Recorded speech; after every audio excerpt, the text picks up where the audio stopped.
Let's give another round of applause.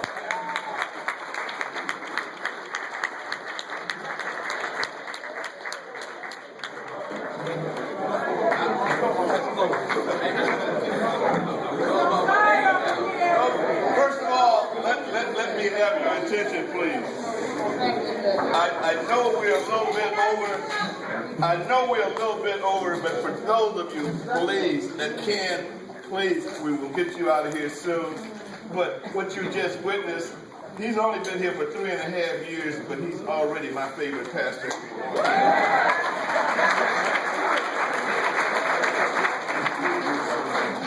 I'm from New Covenant Baptist, but every time he speaks, I think about my membership, where everybody has to go to. So those of you can, we're going to expedite the rest of this, and we ask that because there is some important information that's still to come. We also stated in this program we are going to uplift not only Dr. King, but Nelson Mandela. And it so happened that Milwaukee has its own Mandela.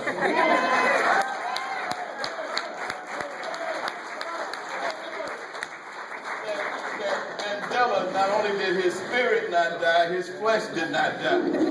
Because we have a tribute from our own Mandela, who is doing some great things, who is going to salute the President Mandela. So Mandela at this time, and I consider him almost like a son, because me and his dad grew up together, and we worked together during our high school years. So I knew him before he was formed in his mother's womb. State Representative Mandela Barnes.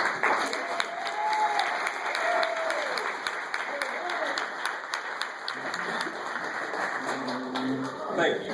I promise to be brief because I know everybody's ready to go. But I want to look over here first because you all did the program and you put me after Pastor Shaw. It's going to be a problem for me to live up to my frat brother, his words that he just gave us. I also want to thank Father David for opening up the facility to us this morning to have this wonderful event.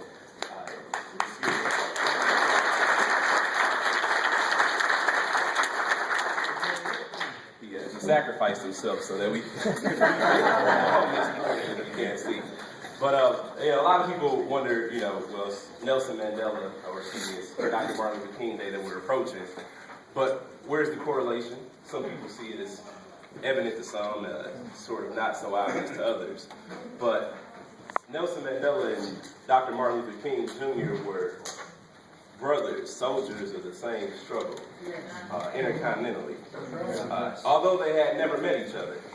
But there were a number of times where Nelson Mandela would invoke the Reverend Dr. Martin Luther King, such as in '94 when he addressed the United States Congress. He said, "Free at last, free at last. Thank God Almighty, I'm free at last."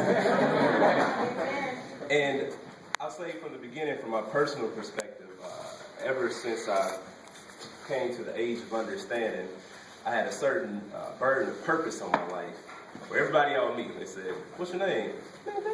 Well, you got a lot to live up to, boy. Everybody would say that, no matter who I met, where I met them, and they still say that today.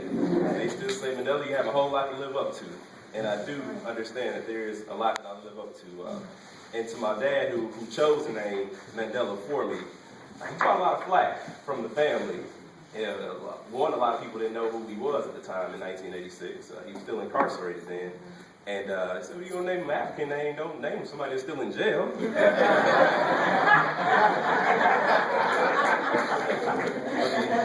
But he did it anyway, and I do appreciate having the name because it has been a challenge to me, personally, and it has helped lead to my work in social justice and the work that I do every day, and going to and choosing to be elected one day. And I'll say again to the note of the Reverend Dr. Martin Luther King and Nelson Mandela, they both were Nobel Peace Prize awardees. Nelson Mandela receiving his nearly 30 years after Dr. Martin Luther King. That's right. And they both sought to have a movement against oppression without the aggression. Nelson Mandela was in jail for 27 years. I've been alive for 27 years. So I can't put that in perspective. I can't think of having spent what is a lifetime to me behind bars and not coming out angry at the system.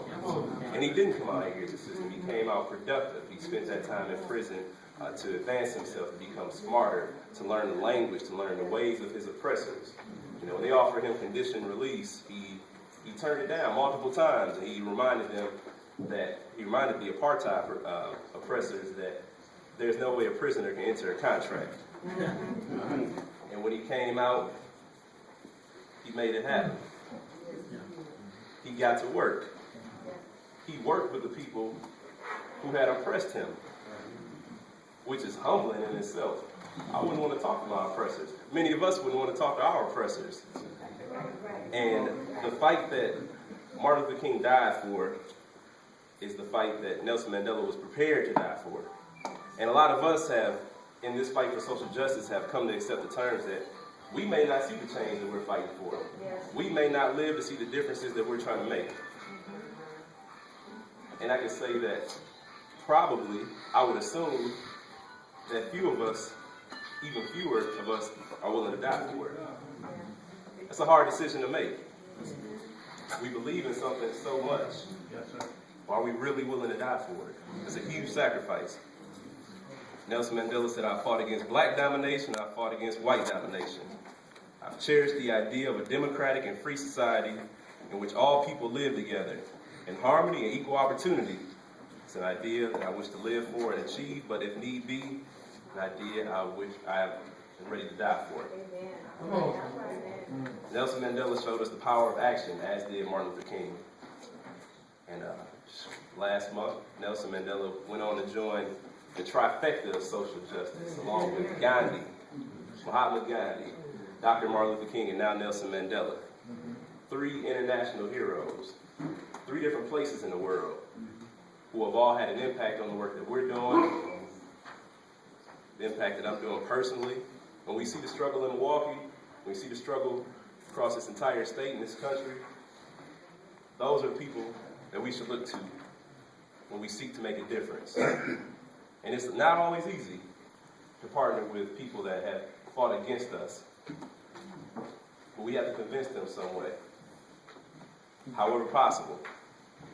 And it's going to take building these coalitions, building a diverse group such as the group that's together this morning. Where else are you going to see this in Milwaukee? It's the #1 segregated city in America.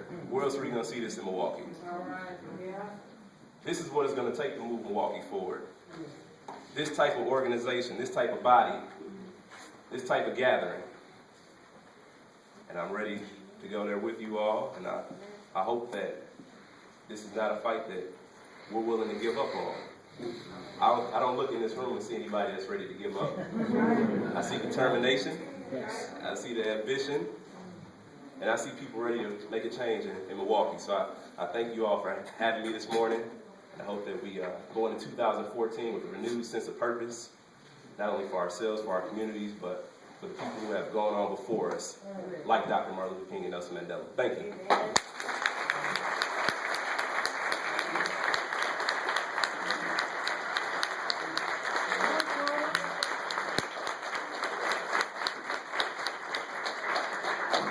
State Representative Mandela is a product of MICAH because he was a MICAH organizer. Those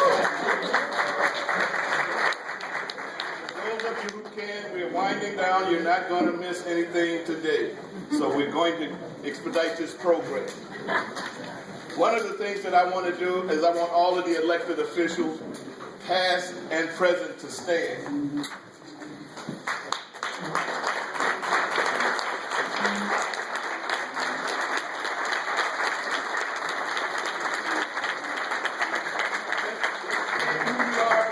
Sit down, because I love this table here. These people that know who I know, I care about them. Carolina, you just have come new into my heart the last couple of years, but I love you also. So stay who you are to the people before you sit. I'm Carolina Maria Stark, and I serve as one of your Milwaukee County Circuit Court judges currently assigned to the criminal division. That's where I serve.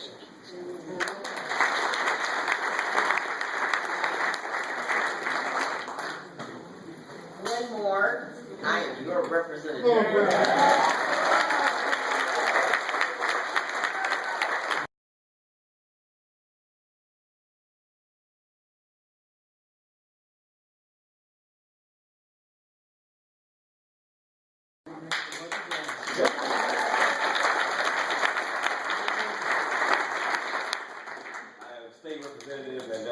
Barnes, serving the 11th Assembly District, former MICAH organizer.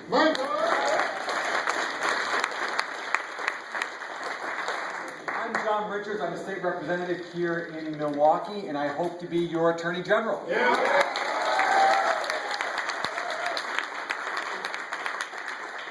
Now all the pastors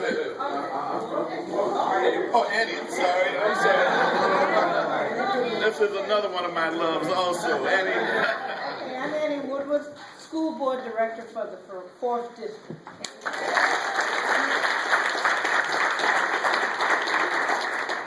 Candidates here too. Candidates that did Cedric leave? Yes, it did. Okay. Cedric Cornwall, remember that name in the coming elections. Cedric Cornwall, that name you can't forget. Now I want all of the religious leaders, the pastors and the ministers and religious leaders to stand. Where's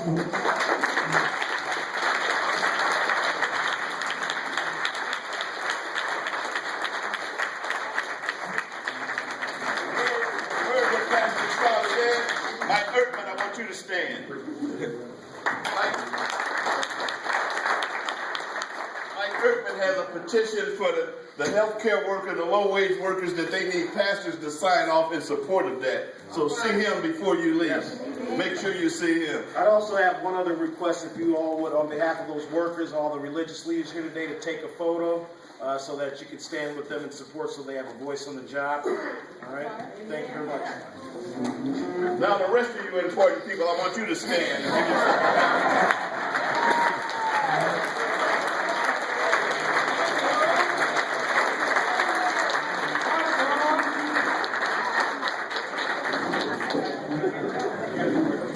And now, as we have Pastor Mary Jean Giles come to the podium, and I want to make one announcement.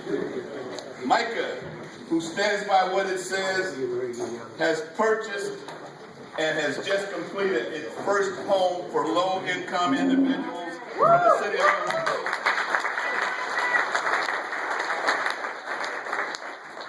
MICAH has organized the Ezekiel Community Development Corporation. We now have 5 contractors involved in that. Jim Gaylord, would you stand and wave your hand?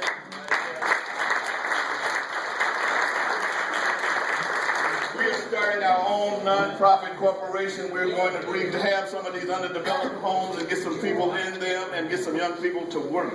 So that is showing you what MICAH is.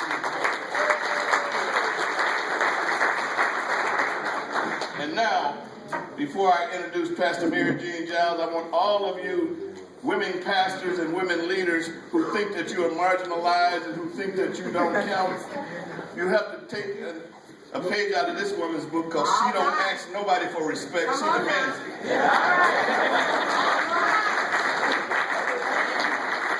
God is not before you. Who can be against you? Pastor Mary Jean Giles.